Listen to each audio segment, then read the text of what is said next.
Hey, experts listeners. I want to key you into something that we do very special here at Ops Experts Club, and that's a masterclass. We have a free masterclass called Foundations That Scale. And the great thing about this masterclass is it's for operation professionals who are growing businesses. One of the most dangerous things you can do as an operator is grow businesses on a foundations that's not stable. So in this particular masterclass, we take apart all of the inside pieces of your team, your tech, and how they're using time. And we make sure that you're building on a foundation that's stable. So if you want to check out a great masterclass completely for free, go to foundationsthatscale.com. We'll see you there.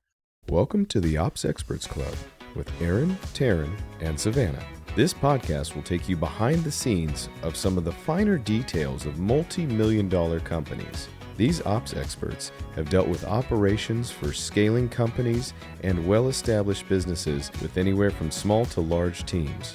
If you've ever been deep into the details of a major company, then you know how much it takes, and these conversations are just for you. Welcome to the Ops Experts Club podcast. So, Ops Experts, I hope that you are enjoying your week so far. Taryn and I were just talking about the change of seasons, and weather's getting better. We're all shedding our winter coat. Terryn talked about planting 70 trees in his backyard. I mean, if you guys knew how manly Terryn Turner was, like you would no longer listen to me. You would only listen to when Terryn opens his mouth. You know, I grew up all my life watching Jeremiah Johnson. I probably watched that film like 50 times. And Terryn Turner, I think, is the quintessential Robert Redford and Jeremiah Johnson. So, I mean, I don't wish all the calamities on you that Jeremiah Johnson went through, but you're just as manly. Thank you. Thank you. Terryn, how's your week kicking off? How are we starting out? It's good. It's a scrambly Monday, you know, when we get a lot of clients, you got to just use Monday to like center the week, you know? Yeah, it's a manic Monday, just ready to get down on Friday. And I mean, can we even point out like who else is singing about La Isla Bonita? You know what I'm saying? Like my coffee business down in Belize, Madonna was keying me in on that while I was doing the skate rink. I didn't even know that in full on my elementary school year. She was already just keying me into the beauty of Belize and opening a drive-through coffee shop. First drive-through coffee in the country of Belize, Taryn. Feels pretty privileged. First drive-through coffee. And not only that, but it's golf carts. That's right. Golf cart drive-through. Taryn, unique stuff. We only do unique stuff here on Ops Experts Club. That's how we do it. Anyway, Taryn, enough for our silliness. I was thinking today we could talk about when to hire, who to hire, how to hire. Because I think that a lot of folks, you know, you get into a bind and you just think, I guess I need to hire right now. And then the first thing that comes to mind for a lot of people is, well, who? Are we talking about somebody internal? Should I just go and hire an agency, somebody that already has people that know how to do this stuff?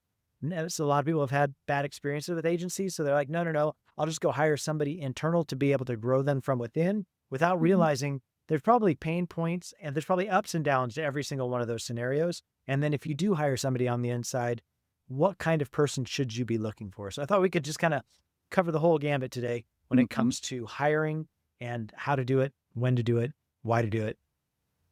For sure. Yeah. Yeah. And let's always talk finances and budgets. And, you know, the person you might want to hire might be more expensive than you're thinking. 100%. We do so much hiring here with the Collab team for clients. Yeah, it's part of our growth model, right? We come in, we identify gaps on the team. We suggest to them, hey, why don't you let us hold space in those gaps that you've identified with the gap analyzer, you know, the tool we've created. You know, as we put people in and we're holding space and SOPing out, the next natural migration is how do we backfill? So we're in the middle of recruiting projects for a lot of our clients all the time. But budget is a big deal, Taryn. Let's talk about that a little bit because I know that you were just on a call, I think today, talking with a client about budget constraints and decision-making and what kinds of things we should be taking in consideration as we scale. Yeah, I mean, the conversation was growing pains, you know, with the people you currently have. Can they cut it? Are they enough to get you to the next step? Should we continue, you know, investing in them? I mean, we still want to keep them on. They're not bad, but can they make it to that next level? And the alternative being, can we go out and hire the expert? Can we hire, you know, a manager level person that can actually lead and fulfill and grow us in the direction we need to grow? And I mean, obviously you can do that, but can you afford to do that? Are you at a place yet where you can afford to do that?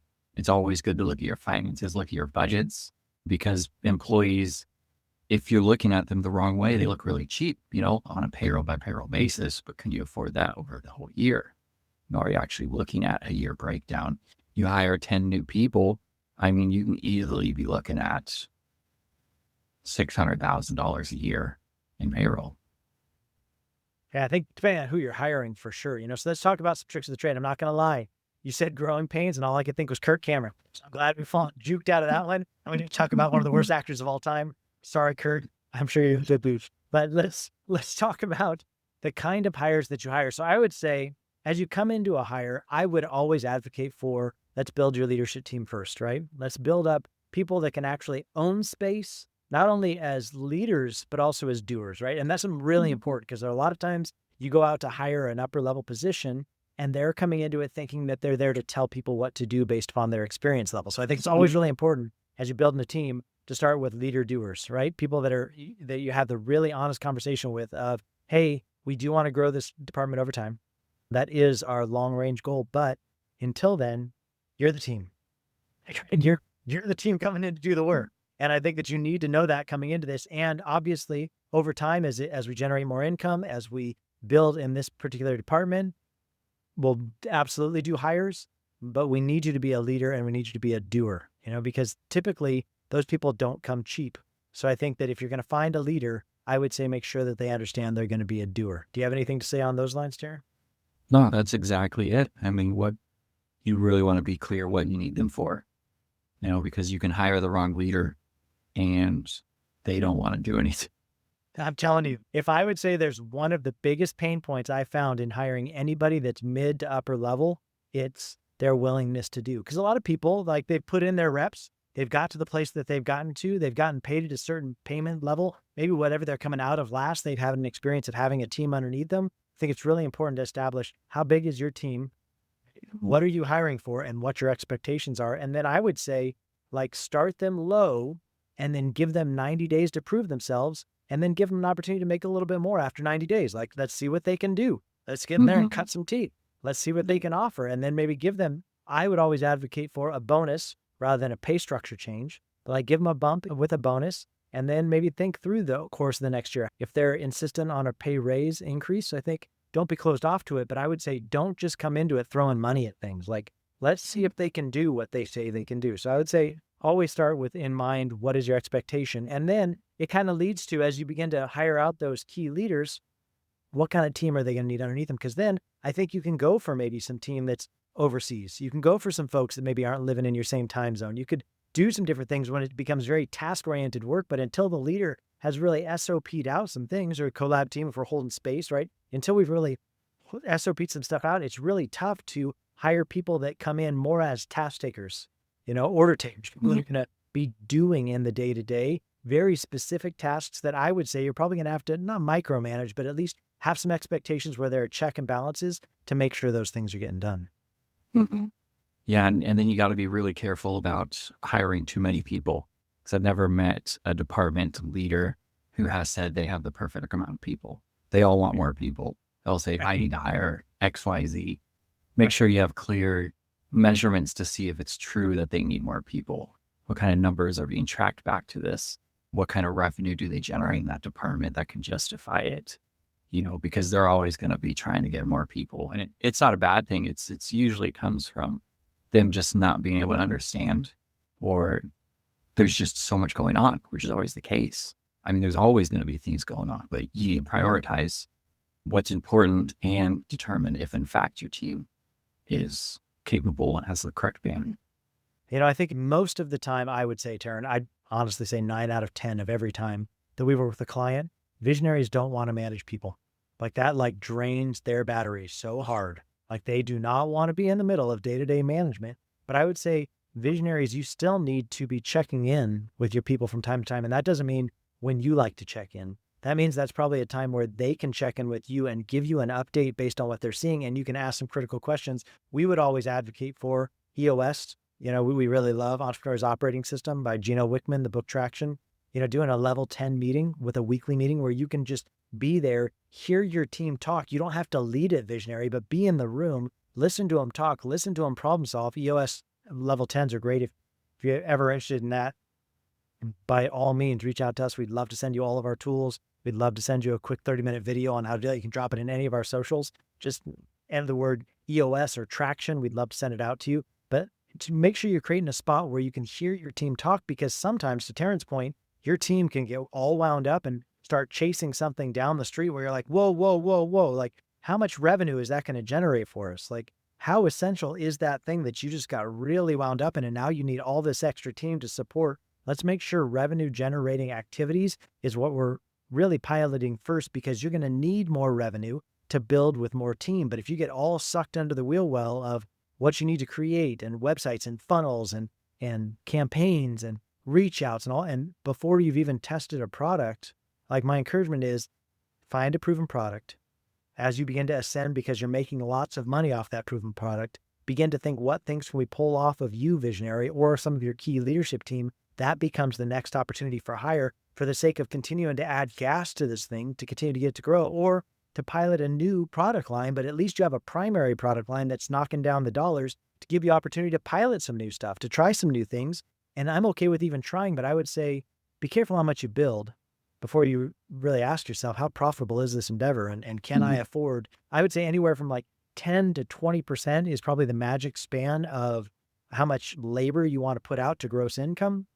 If you're a more brick and mortar build, like our coffee clients, maybe if you're a coffee client that's listening here, I'd say anybody that's brick and mortar, that's customer service facing, you're probably going to need more bodies on the floor for opening hours, right? For 7 days a week, however long you're open.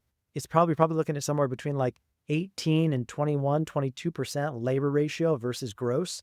If you're on the online side, we've got a lot of online entrepreneurs here that you're listening to, because you don't have the hard costs of having a building and electricity and having to pay a lease. You probably are going to get away with maybe your people can work from home. They can kind of work different hours. It doesn't always take the same number of people to service customers the same way. So you could probably get away somewhere between like 10 to 12 to 15% on the labor ratio, which is obviously going to make you more profit. But I would say be really aware of your P&Ls, be really aware of your profit loss and where labor fits in it as you're making these kinds of decisions, because you don't want to tip the boat by getting so people heavy, because it doesn't feel good to cut people loose and let people go and let people down because you didn't budget right. Mm-hmm. Yep. Before you know it, you've let people go that you just hired. It doesn't feel good at all. Because you're not letting them go because of bad work. You're letting them go because you didn't think things through. Well, and think about all of the money that you just basically lit on fire to recruit those people and to onboard those people and to get them in the door to understand your culture. And then they're barely in and able to test their chops on what you hired them to do, and you didn't budget correctly. I think that's something that you want to come into it with both eyes open. Terryn, a lot of times I think people also think about, though, instead of hiring a full-time employee, right, an FT, maybe we should just hire an agency. They've already got this figured out. They've already got people. They probably already understand. Maybe it's a marketing agency, or maybe it's a finance agency that's going to come in and take over my bookkeeping, or take over my bill pay, or take over different key things like a fractional CFO. There's all different. I've seen tech agencies out there that just handle technology. There's all different things that are out there. Obviously, I would consider us of sorts like an operations agency, where we come in and we just kind of own your ops, handle your operations, and work with your internal team. What do you think are the pros and the cons for hiring an agency versus an FTE or several FTEs to backfill your labor need? Depending on the type of agency you go with, an agency could give you a deeper bench strength with more skills than just one single person. Yep. And so you really got to make sure that's included in the cost of it, because you'll see that a lot with marketing agencies. They have enough people in them that they're able to handle almost any scenario you throw at them, marketing wise, tech stack wise, issues, problems, they can dig deep. So it's always a good thing to be looking at. And then successful agencies are usually very narrowed down in their niche too. Yeah. So if you come across one that's catering to you, they probably know you and your space very well. And so it's not just a standard, they went to school, they have this degree, they worked at this corporation for a few years, got some experience. It's like, well, no, they've narrowed down to their niche, which has made them very successful. So a couple of really good bonuses when getting an agency there.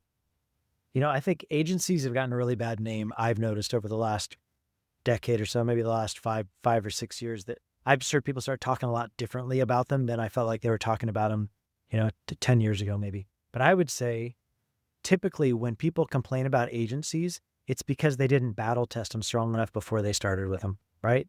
They jumped into it because maybe they found them somewhere, or they heard the guy speak at a conference, or, maybe in passing, they had seen somebody else talk about him. They're like, oh, we need that. Let's jump on that. And, visionaries, they have the tendency of like shiny object syndrome, or just doing what all the rest of their friends are doing. And I think it's really important to know, what is the expectation I have out of this agency that I'm bringing in? Because if I don't have an expectation, then I've kind of destined them to fail, because then we're shooting at a moving target. They don't even know what I want from them. But if I come in and I'm like, hey, I have really specific needs when it comes to ROAS, return on ad spend. I've got a really specific number I want you to be tracking. I really want to see traction in this particular area. And every week I'm going to want a meeting. And every week I want you to show me how we're taking a lift in these areas. And if you tell me it's going to take a little bit of time, I'm okay with you prescribing a little bit of time, but you can promise yourself that I'm going to make that as tight as possible. And I want to see results as quickly as possible as well. And I would say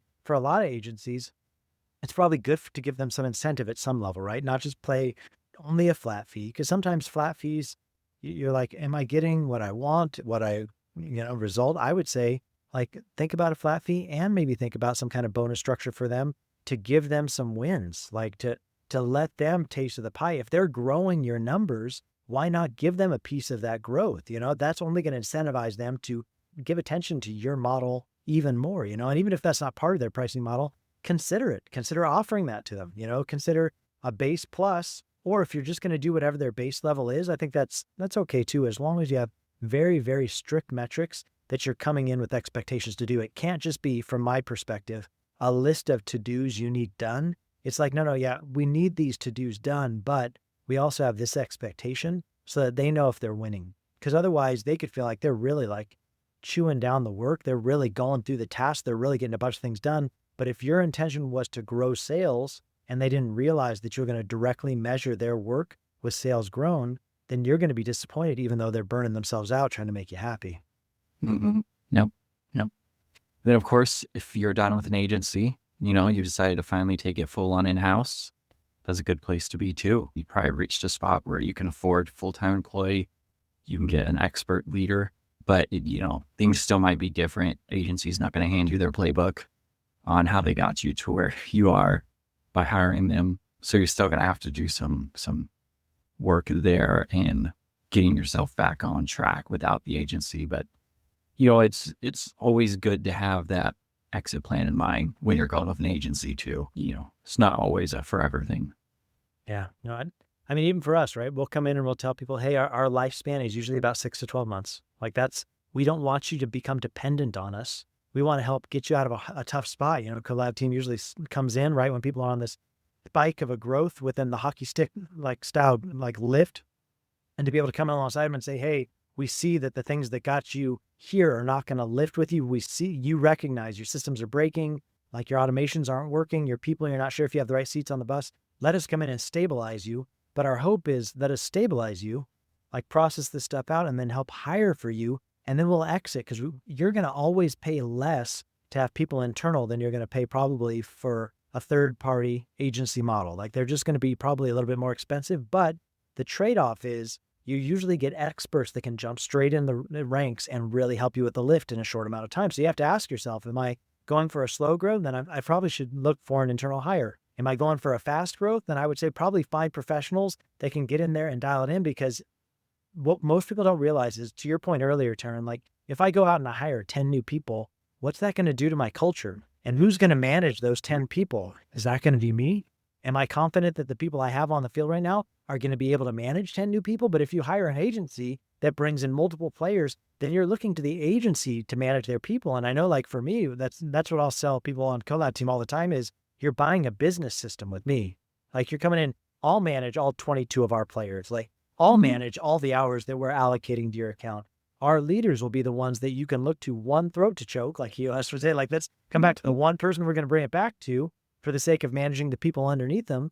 And then you can make swift growth in a short amount of time. But if you're like, no, I'm in for the long haul, let's just slow and steady wins the race, hire selectively based upon our needs. That's a great approach. Just realize growth is going to probably come a little bit slower. And that's not a bad thing. Set a stable foundation that you can build on. I would just say come into it with the right expectations. I'll say the last thing I really want to address before we jump out of here today, T, is offshore hiring. People that are, not to your locale, not to your nation, don't speak your language as their primary language, don't necessarily work on your time zone. Like there is a time and spot for how we hire VAs, virtual assistants. But man, I've seen a lot of people really misstep with this, where they just think they can just hire a VA to come in and do a bunch of work, expecting them to be experts. But from my experience, virtual assistants are amazing as long as you give them very specific work that you need to be done that are tied to very clear deliverables so that they can know that they're doing their job right and you can know they're doing their job right. But if you just drop on them, hey, I need you to go do X with my social media. I need you to go blanketly. I need you to go fix my finances. I need you to go they're not going to know how to process that. That's not going to be the best way to do it. I would always suggest hire a leader and then feel free to plug VAs in underneath that leader so that you can hold your leader accountable for anybody that they hire underneath them. Taryn, do you have any other thoughts on VAs versus, national based work? Yeah, I mean, VAs are great. Just they need a strong leader. But we're seeing lots of great work with them in all of our clients. Great opportunities for them to work as well. They're happy.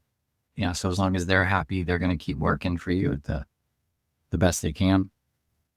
I mean, the benefits are, right, typically it's a lesser dollar per hour, right, that you're going to be paying. But I would say just remember, typically you get what you pay for too. So be careful of how high of a demand, like what level of work is this for? Because typically the higher level work, you're going to look for pay commensurate, right? You don't want to throw somebody that you don't know that lives in a different country that doesn't speak your language as their first language. You probably don't want to throw them deep into your finance workings where you're giving them access to your bank accounts and you're giving them access. We had somebody that wanted to hire a fractional CFO in a VA capacity. And I just told him, hey, listen, not the right fit like that.